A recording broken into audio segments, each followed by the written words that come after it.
Oh my gosh, it's not working. Good morning. I call this meeting of the Holiday Island Suburban Improvement District Board of Commissioners regular meeting, Monday, February 24th at 9 o'clock. This meeting is in order. We'll all stand for the pledge of allegiance. Allegiance to the flag of the United States of America and to the republic for which it stands, one nation under God, indivisible, with liberty for all.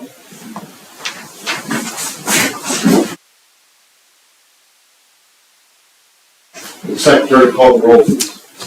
Commissioner Holland here.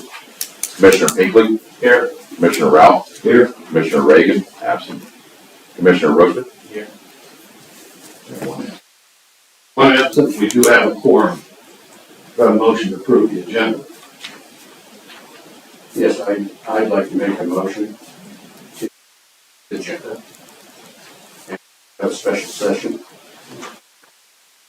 Any personnel.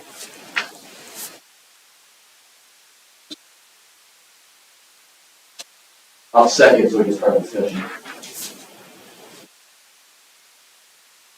The agenda's been moved and approved with an amendment to have an executive session, which we'll have at the end of the meeting. Motion to approve the minutes for January 27th, the regular meeting, and January 30th, the special meeting minutes. I'll make a motion to January 27th meeting and the January 30th meeting minutes.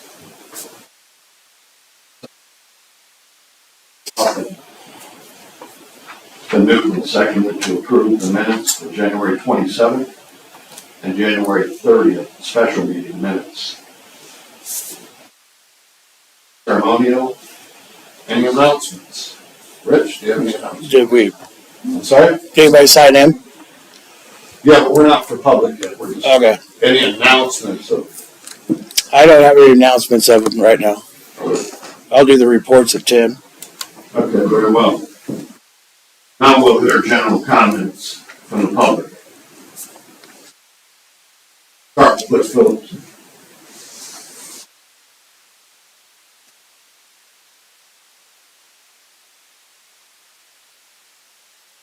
Hi, my name is Butch Phillips, 6 Cypress Point Lane, Holiday Island, Arkansas. I have handed the commissioners a stack of paperwork. I'm going to make this very short and simple. I see you have an agenda item for the fire department coming up.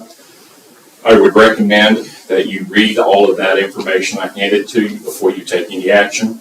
The first one up the top you'll see is an Attorney General's opinion that says you cannot contract with anybody for fire unless you have adequate compensation. $100,000 check on a $750,000 budget is not adequate. The second is a Form 990 from the Holiday Island Rural Fire Department. I would recommend you read the second and third pages I handed on that, because it says all of the firemen of Rural Fire is the firemen of HISA.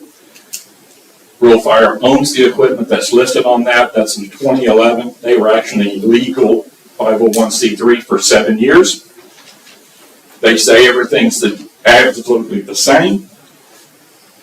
Problem is, the CID operates a fire department, and by Attorney General ruling, Supreme Court decisions that's in there, you cannot roll the fire truck outside of your boundaries, period. You are not a volunteer fire department, you're a CID fire department. That CID fire department operates only for the realty property owners inside of HISA. It violates everything else. And the last thing I want to touch on is Act 33 money. You'll see that in there as well. I would recommend reading everything in there. Act 33 money, any monies received for the fire department has to be maintained in a separate account. It has to be tracked in, tracked out, all of the training. I pulled one record from November of 23, and there was 15 people on the fire department that had 0 training hours. That's not good.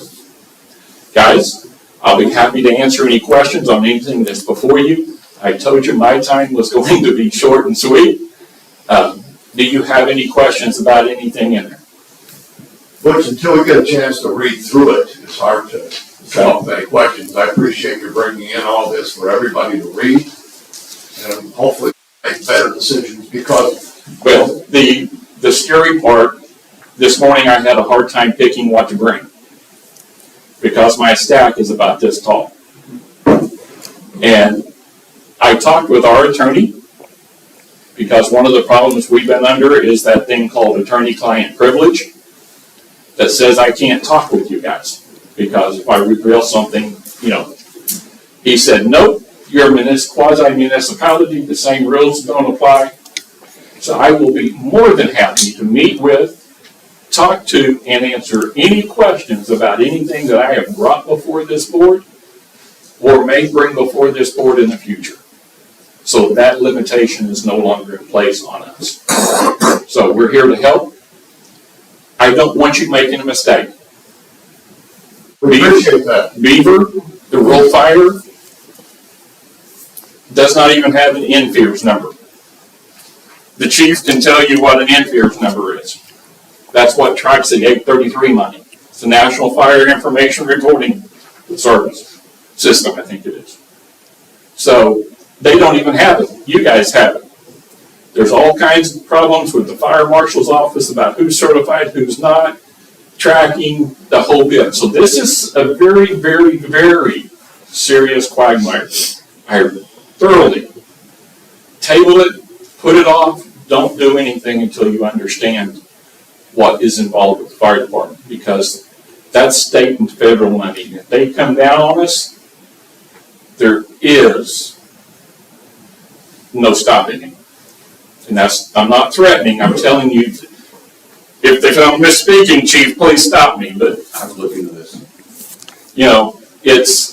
it's serious. So guys, thank you very much. I appreciate what you do. I almost wanted to come to the podium this morning and say, he's back, but I didn't do that on purpose, and my time's up. Very well. Thank you guys, have a great day. Wes, thank you for your help, and thank you for the information you supplied. And I'm not running fast, I'd love to hear your discussion, but I gotta be in Branson at 11 o'clock. Okay, very well, thank you. Thank you, guys.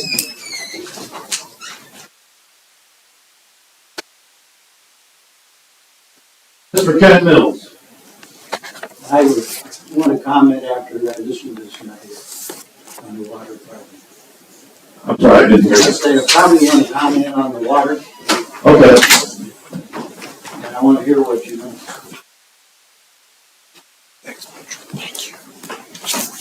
Clerk, your report. Yeah, got new flooring out for the restaurant Friday, so we'll get that going. Eric Miller and them have got most of the restaurant painted. We've got some more prices on some of the equipment they need up there that we'll probably have to have a little special meeting sometime and pass through. Roads department, did a fantastic job with the amount of snow we had. I felt like we had 2 complaints. I'll take 2 complaints all day long with that. Besides that, everything seems to be going. I received overwhelming positive responses about our road department and how they handled the snow. Yeah, Nothing but positive. I didn't get any negatives at all. One lady complaining that we wouldn't plow her driveway, but sorry about that. Mike and the guys were out early pre-treating, and they were on it as soon as it started hitting, and on it all night. So they did a fantastic job again with the snow. Well, we know they did a good job because they never had to close the big hill by the fire station. Yeah. And that's always a given.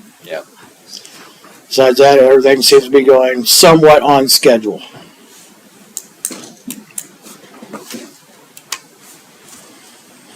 Go on to new business. Receive and approve the December 24 financials. I have a motion to discuss the December financials.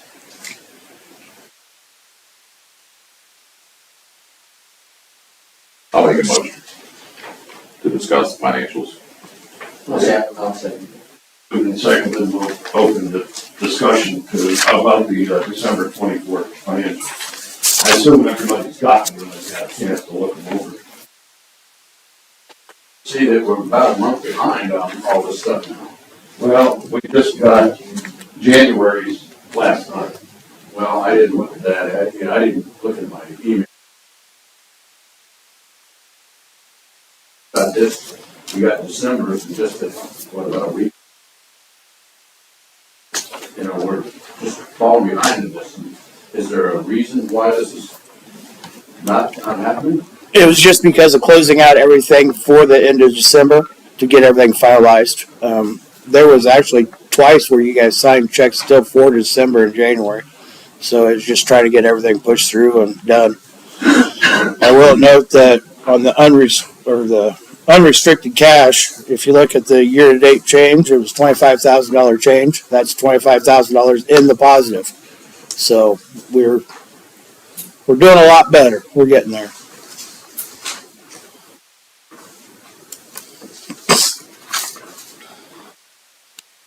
A motion to approve the December financials. I'll make a motion, we approve it.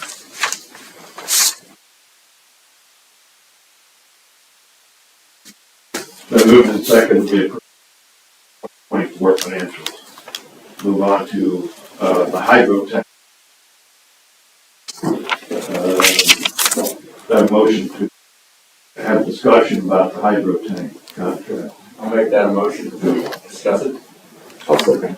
Then moved and seconded, open discussion for the hydro tank contract. This is for the 500,000 gallon.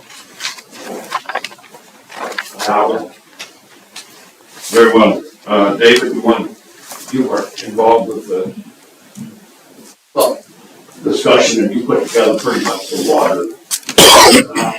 But with Dan and Rich's support, I put together that synopsis that we put in the Heisen newsletter. It's kind of like where are we at snapshot of water situation current, where do we want to go with some things. If you haven't read it yet, it was a Heisen newsletter. But this is dealing with the hydro tower from our last meeting that we learned that really isn't under a maintenance contract. This, what I think we're seeing in front of us is from our current contract for the remaining towers, correct? Yep. But one of the questions I had was, we had talked about perhaps getting a proposal, or maybe from Mr. Gray's company, have we looked into that, or? We have not looked into that yet.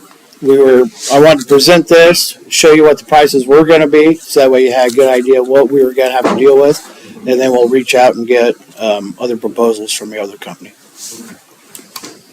David, looking over what you supplied, Heisen newsletter, I've had several people comment on the map.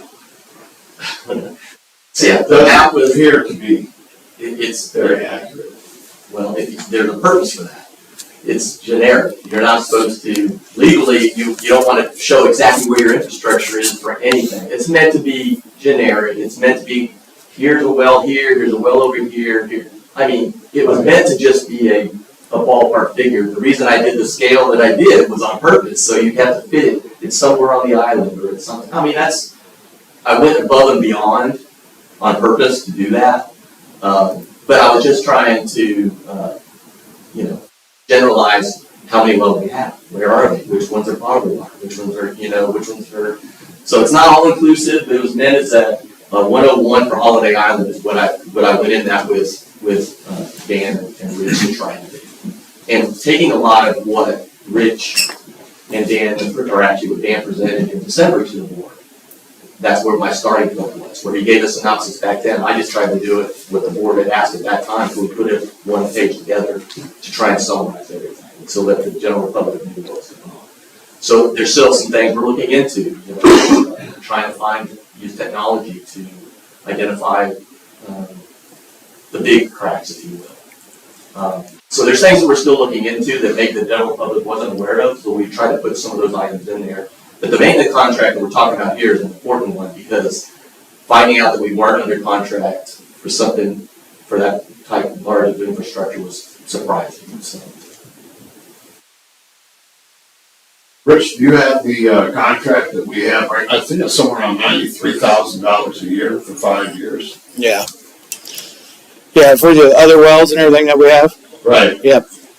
And I'm with you, I can't believe that that tower is as old as it is. We've never had a maintenance. That tower.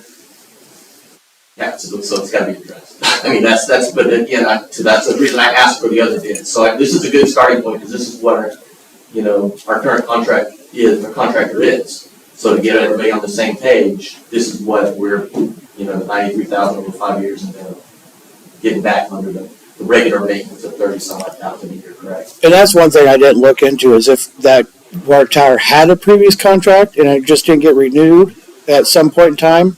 I didn't look into that.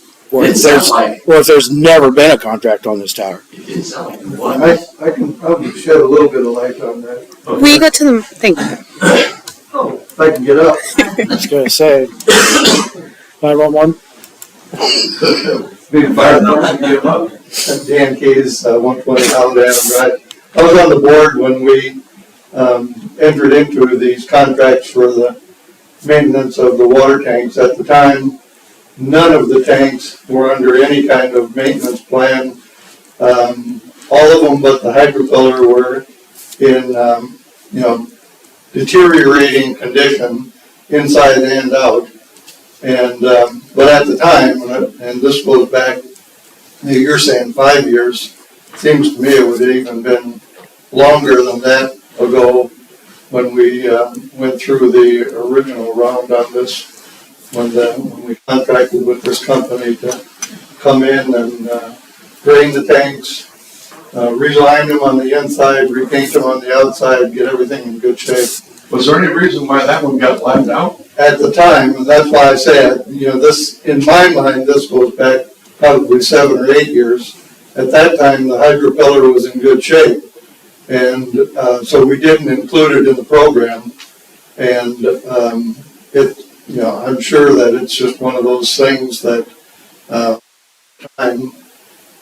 because it wasn't the kind of thing that was reviewed annually, it just never caught up with the rest of the program. So I don't think, at the time, it was intentionally let out of the contract because it was in good shape and it didn't need any maintenance. But, it should have been picked up at some point in time, and I'm glad you're recognizing that. Well, the other 4 are on an automatic renewal. The hydropiller is not, and now it's 90-some thousand a year for 5 years, which is almost $500,000. I think we do need to get a contract and get started. Yeah, I agree. I mean, it needs maintenance just like the rest of them. At the time it didn't, so we didn't include it, that it was just dropped then, and it shouldn't have been. Okay, thank you. Personally, I think because of the amount of money that we're talking about, $93,000 or $95,000 a year for 5 years is almost $500,000. We need a contract, but we need a couple of bids. Yes, That's definitely. a lot of money, and I don't know that the outfit that we have now, which I don't have any problem with, but I just think we ought to entertain another bid. Another thing that you might want to put back in your mind too is this would be something, we did not budget for that this Right. year. So we need to get bids, look into it, and then figure on budgeting in for a 2026 budget. My thoughts. I would agree with that, because I seriously doubt they could get to it this year anyway, because it's scheduled.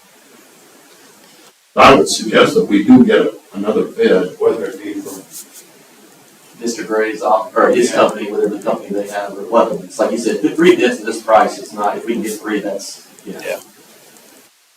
any other discussion on the hydro tank? On to the, have a motion to have a discussion about the water study report, which we pretty much. Go ahead and motion to have open the discussion on the water study report. I'll make a motion to reopen the Yes. then I'll second. Been moved and seconded, we can open the discussion about the water study report on the website, which is, I assume, the one that you authored. Right. I think that's what we were talking about, Rich, right, for the agenda, was the HICID, just the summary. Yep. Yeah, I just wanted to get out there, make sure that everybody was good with it, there wasn't any questions, and anything else that we think that we might want. I kind of wanted this on the work session that I canceled, so that way we can brainstorm and see what we had. So that's basically it. Just, it's on there. Want to make sure that everybody's happy with it, and if there's anything else that we can do to help it. I did have a question. Sorry, I did have a question now that you gave it as the offer. I don't know if anybody picked up on it, but I was counting the wells, and one of the questions I forgot to ask you, Dan, is I think I'm missing a well number. So I was curious on that. So it's like, nobody caught that, I guess, when they're doing the numbering. But like, there's a well 3. I'm like, I don't know where, maybe I'm missing that on there. I know where it is. Okay. Like I said, it's a question that I probably need to amend that or fix that, whatever we're gonna, but I thought about it after the fact. So what is well 3 in there? Well 3 was intended to be on, when you're coming down the state line from the 4-way, right across the street, basically from that new house that was built there. There's a little gravel road going up on the left side as you're coming down. Up on top of the hill there was where well 3 was supposed to be. When they were drilling that well, they hit an open pocket in the rock, and it caused the drill bit to walk sideways and break off in the well. And there was no bit out. There was no way of continuing on around it. They had an option of either abandoning the project at that point or, moving a little bit and trying again, but then they would just still hit another, open spot. So there's obviously a cave or something down underneath the hill there. So it was just abandoned. I don't know if there's even any. I've never been up there, so I don't know if it was capped or if there's any remnants of it up there. Good. Thank you. Mystery well number 3 has been found. Any other discussion on the water study report?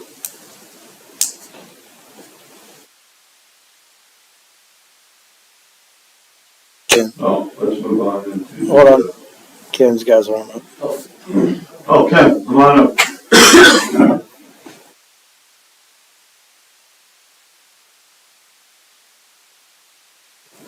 Ken Bills, 20 Rocky Top Circle. I want to applaud that you did address some of the issues on water, because it has been a negative. Have really had fun with it, and it's created a negative impact or outlook for what Holiday Island's about. The only question I have is, this water issue has been around for a long time. I was dealing with 2005, 6, 7, and it remained fairly constant. It seems like most of the leaks are service lines, and I just wonder, are we changing the process on those, or are we issues? Is there some way if you go down the road, you hit all these, that's 90% of them are service lines. I don't think that's changed at all. I think it's still majority are service lines. Right now, prior, when they first put these water system in, they used a plastic, it's basically called a roll plastic that a farmer would use for a hydrant, or a frost-proof hydrant. So as these leaks occur, we are putting in more of a Schedule 80 polybutylene piping that's thicker. But now the biggest problem is your brass fittings. Brass fittings, the connections. Okay. So when Michigan had their little thing, they took all the lead out brass, and when you take the lead out brass, it weakens the brass. So now you get more frequent leaks off the brass than you do the roll plastic or the plastic polybutylene. I mean, I say it all the time, but you are never going to stop all the leaks. Well, I realize that, but I don't know whether we're at 60 or 70%, or where are we? 7% of leaks or usage or what's your Percentage of loss. loss? I think we're at 70% loss. I don't know, back in 7 or 8, we had a study on the island system. And they got that down to where it was just really minor.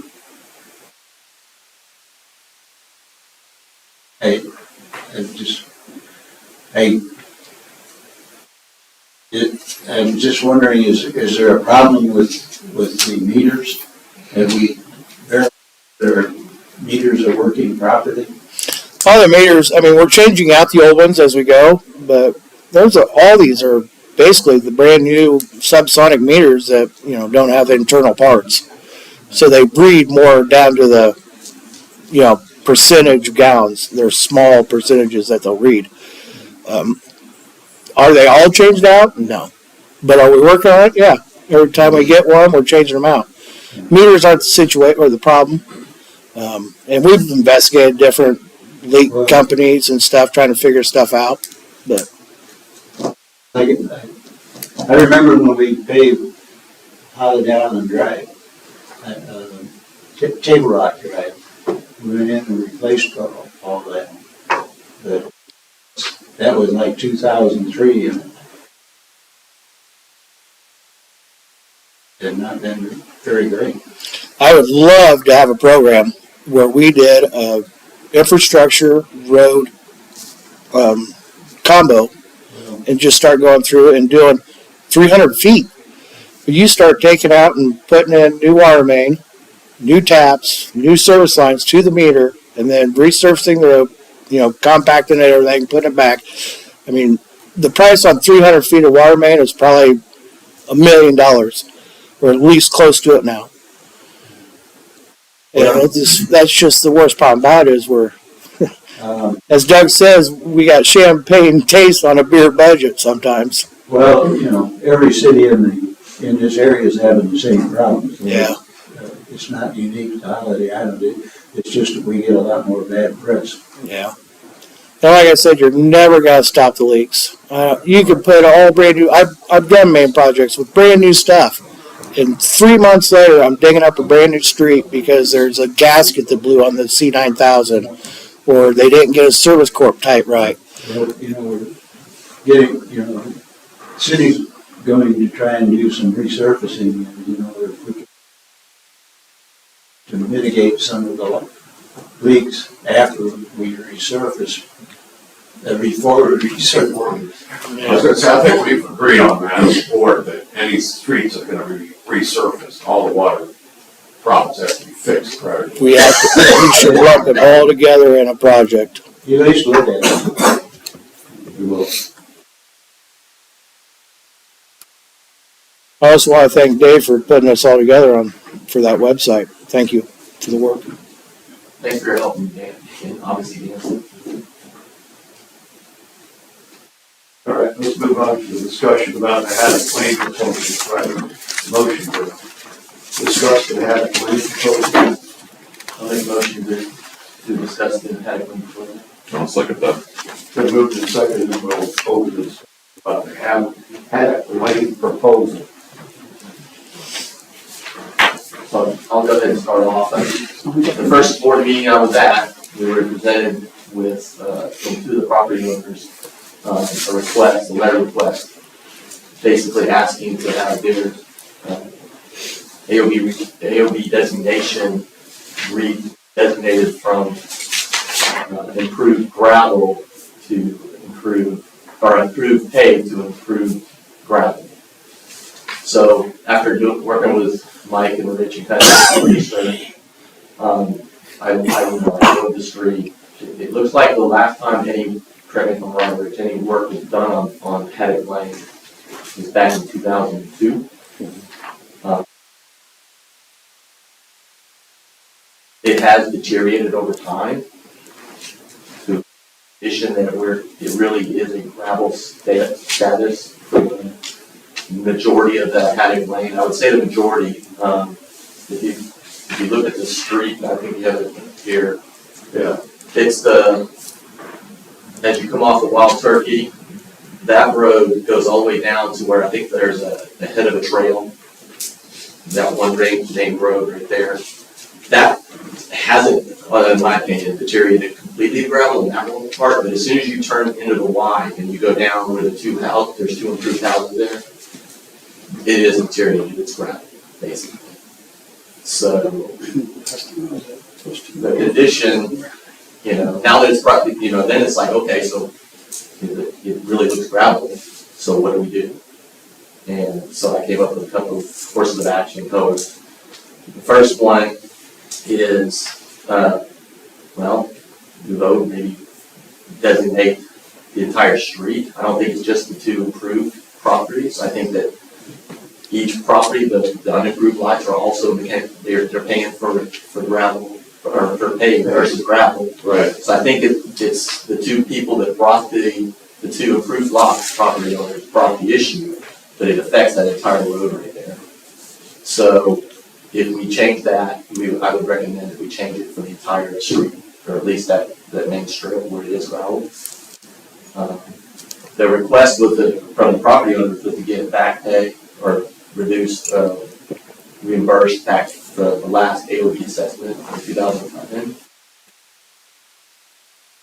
I did some research, and at the worst case scenario, what the state does, if there's like overtaxing at that level, they may go back 2 to 3 years max. Right. But in my opinion, goal one would be action one would be to redesignate for their request, which I think that it is. That's my opinion. It is.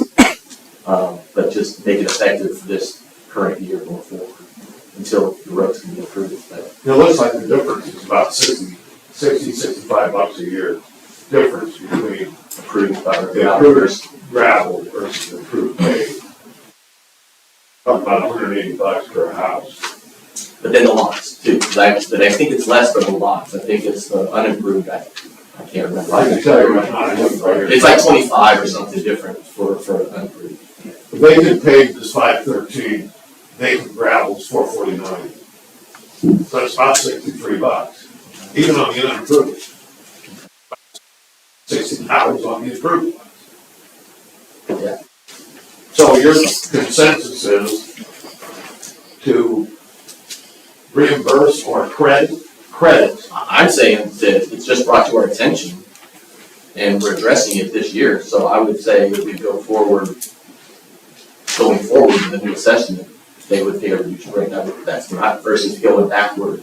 But the second course of action would be to maybe credit them back. But I'm not recommending that. I'm thinking just go forward with this. This is the current state now. In other words, just start to Right. at the right rate right now. Because it was just brought to our attention. Yeah. That's what I'm. Commissioner Ricker, you said it used to be improved, Correct. and I guess that was that way at the last assessment. Correct. 2011, which is why the last assessment, daily assessment, that's what they're referencing. It's why, that's why they want to go back to 2011 to have their credit. My question is, can we even change that? That's a good question too, because I'm not an appraiser. So, can we even touch the AOB? I don't know.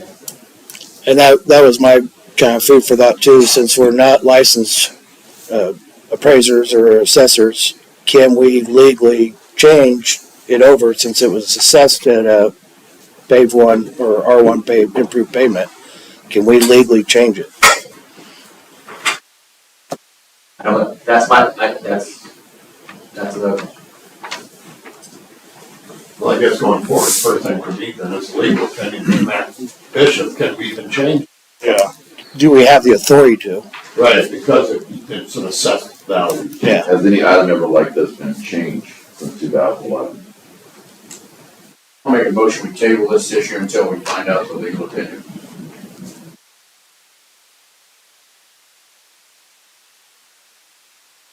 I'm fine with it. I'll second that. Just because, like you said, the next question is we need to ask if we even legally touch this on behalf of the property owner without having a full acceptance or legal acceptance.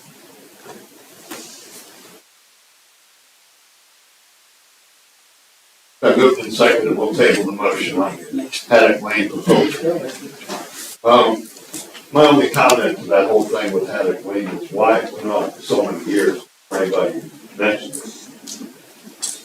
I mean, they've been paying this for like 7 years, never complained until this year. Maybe they'll go on night.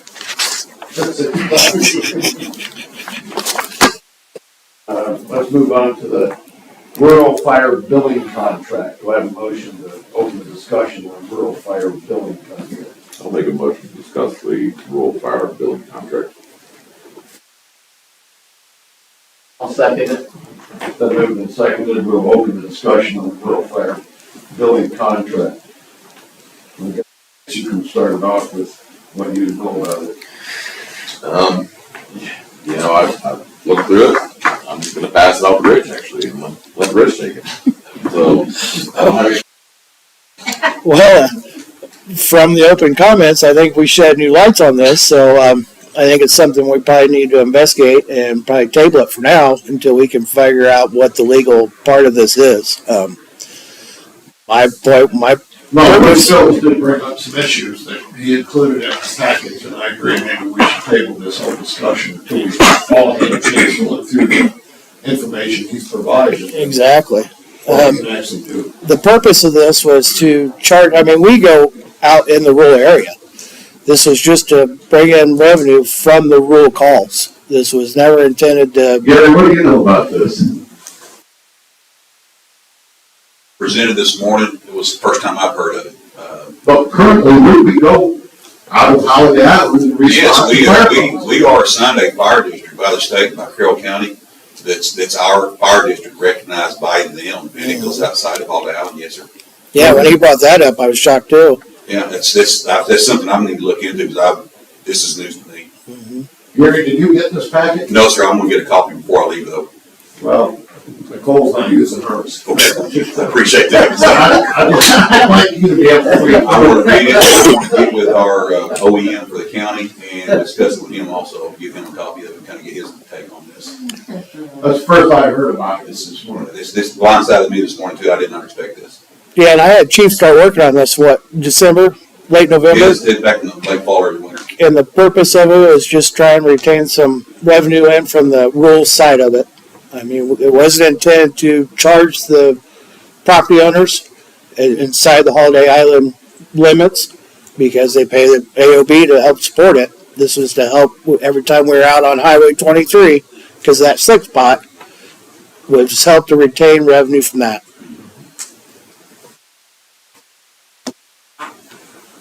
Well, I suggest that we table this for now and we all read up on it and figure out what the story is of rural fire and how we can respond to those calls out on Highway 23 and is it in violation of state laws. And I will bring in our county OEM to get his take on this also. I want him to be aware of this. Very well. Randy, can I make a comment Sure. on that? Sure, go ahead. Even though I didn't sign up to make comments. Do you ever? I'll put you on the list here. All right, relative to Mr. Phillips's comment about how the fire department, by some opinion, the Supreme Court or Attorney General or somebody thinks that the fire department can't respond to anything outside of Holiday Island because it's supposed to be for the benefit of the property owners only. I believe if you would read 1492 to something or other, it's one of the early ones, 202, 203, somewhere in there, about the formation of districts.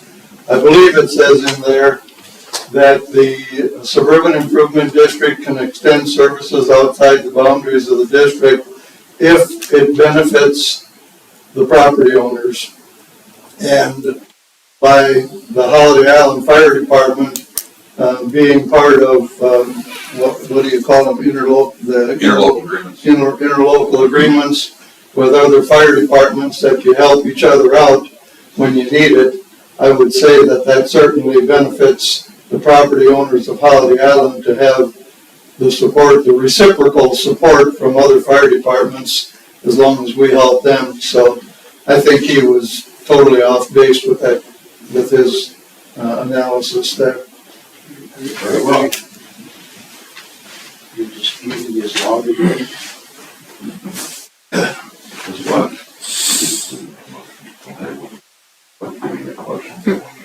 No, we haven't. No, we haven't. I'll make a motion, we table this issue until we find out the legal opinion, we all have a chance to read this over, because I just got it, so I didn't read it yet. Well, we all just got it this morning, so. Yeah. I'll say, I moved and seconded, we'll table it. oh, The world's fire building contract. you just got Butch's part. Future times, we'll look at that.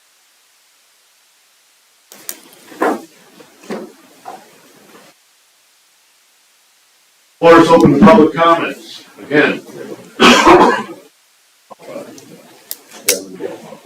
You get a public comment. We're going to take it. Say what?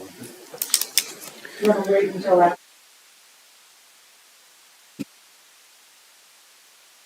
A lot of people will leave before. Yeah, that's what I said. Yeah, let's just go ahead and public comment, because- and that's why I decided to do the executive session at the end, so that if anybody wants to leave, they can. Barb Poon, 62 Holiday Island Drive. I've been thinking about this, actually it kept me up a lot last night. Since we now have professional litigators in our neighborhood, you guys are gonna be in for just a lot of hassle from now on. And what I think this board needs to do, you need to sit down and print out a copy of the Arkansas Code regarding suburban improvement districts.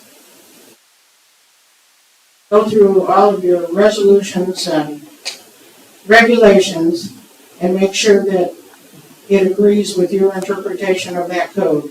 I will tell you that yours have an extreme interpretation of Arkansas Code, all to the detriment of this community. And they're insisting that you follow their interpretation.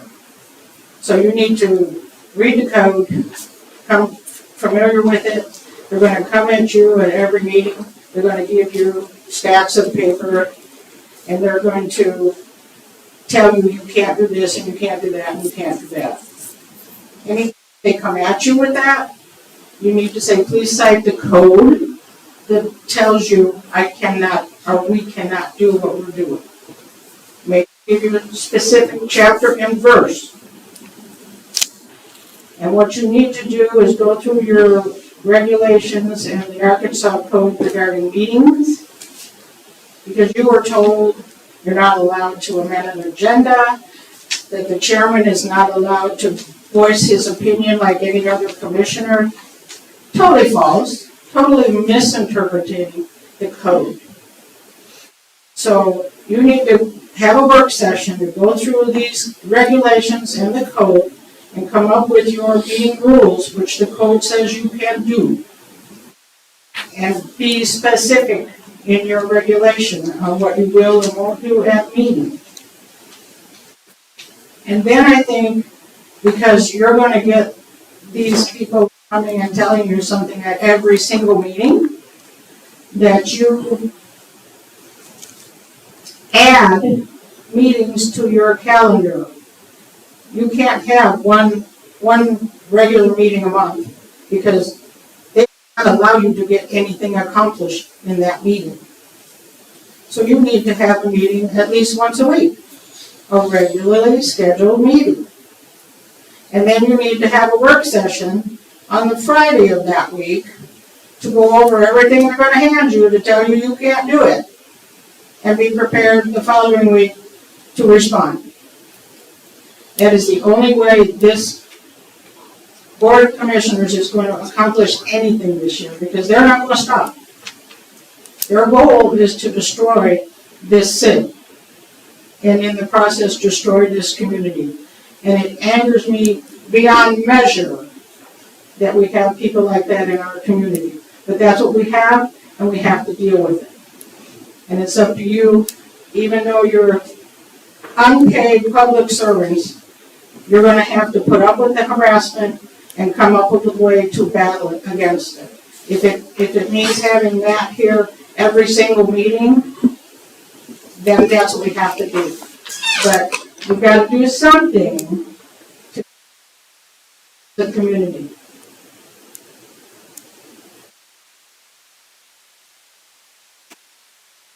Thank you, Mark. I think what you're realizing,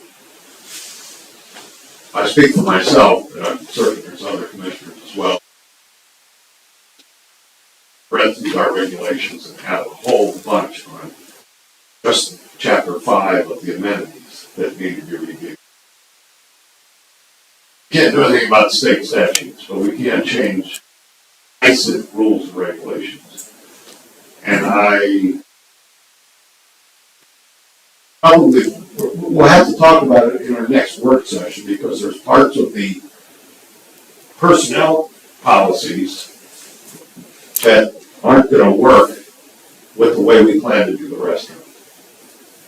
So we've got a lot of things we've got to review and change. One of the personnel policy regulations is, employees can't accept a tip. Well, if we're gonna have waitresses at the restaurant, we have to change the regulation to say that our waitresses can collect tips. So those are things that we're already anticipating that we need to change.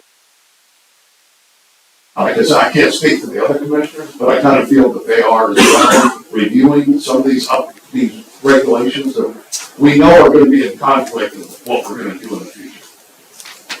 But I appreciate your concerns.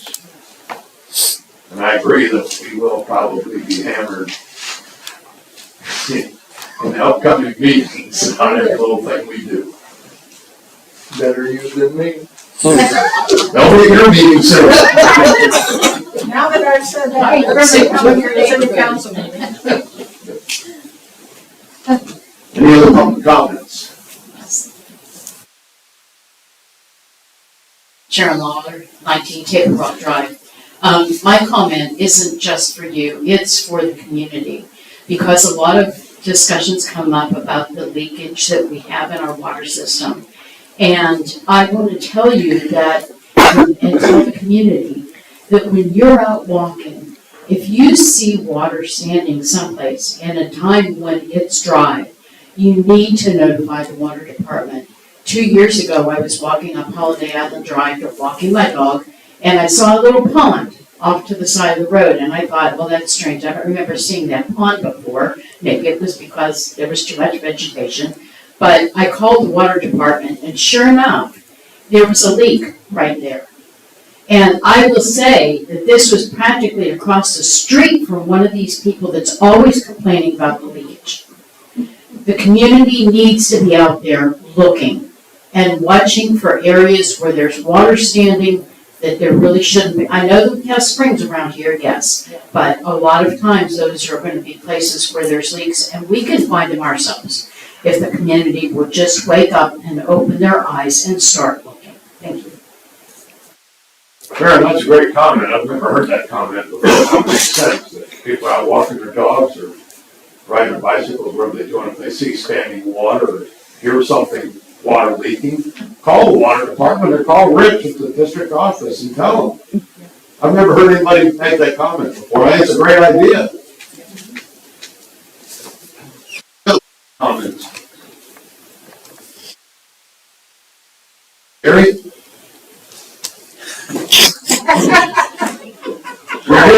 What do you want me to say? All is well. All is well. Fire department, we're on track. I'm still short one person, but we're hoping to remedy that here pretty soon. I've got another application turned in that we're going to interview a couple of people for the open position. Assistant Chief John Wright he's been assigned to take over training, and with his program he's got for the next 6 months, I'm very excited about what we're going to see in training in our department. We are going to go through our roster and clean it up. We do have some folks that's not been making meetings and making calls. We're going to be cleaning that up. In fact, I know this sounds cliche, but that's part of my plan for this week is to start working on cleaning up our roster. But I'm very, very excited about the direction that we're going. I'm very optimistic. How are we doing on equipment? All of our trucks are in service. I'll be honest with you right now, I'm going through my maintenance budget pretty quick, updating truck maintenance. Some of our trucks, we do not know when they were last maintained. So I'm taking them in and having them checked front to back, make sure everything's good. Our front line, make sure that they are in good shape and ready to go. We don't have maintenance logs for each truck? We are now. This is something we're implementing. In the past, the person that we've had responsible for maintenance has not performed the way that I wanted. Lieutenant Sturman is our maintenance officer now, and he is keeping better records. Great.